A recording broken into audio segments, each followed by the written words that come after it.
আচ্ছা বলুন তো, দিল্লি চলো কে ডাক দিয়েছিলেন? স্যার, নেতাজি সুভাষচন্দ্র বোস। বাহ বাহ, খুব ভালো। আচ্ছা, একজন দেশপ্রেমিকের নাম বলুন তো। অনেকেই তো আছে, যেমন মহাত্মা গান্ধী। বাহ বাহ, খুব সুন্দর। আচ্ছা বলুন তো, ভারত কবে স্বাধীন হয়? স্যার, ভারত 1942 সালে স্বাধীন হব করতে করতে শেষে 1947 সালের 15 আগস্ট স্বাধীন হয়। খুব সুন্দর। এটাই লাস্ট প্রশ্ন। বলুন তো, আকাশে কতগুলো তারা আছে? স্যার, এখনো সেটা জানা যায়নি, তবে বিজ্ঞানীরা এটা নিয়ে গবেষণা করছে। এবার আপনি আসতে পারেন।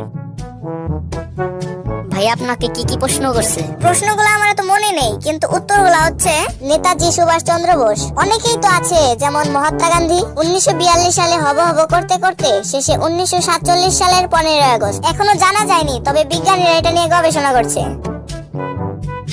আপনার নাম কি? নেতাজি সুভাষচন্দ্র বোস। আপনার বাবার নাম কি? অনেকেই তো আছে, যেমন মহাত্মা গান্ধী। আপনার কবে জন্ম হয়েছে? 1942 সালে হব করতে করতে শেষে 1947 সালের 15 আগস্ট। আপনি কি পাগল হয়ে গেছেন? এখনো জানা যায়নি, তবে এটা নিয়ে বিজ্ঞানীরা গবেষণা করছে।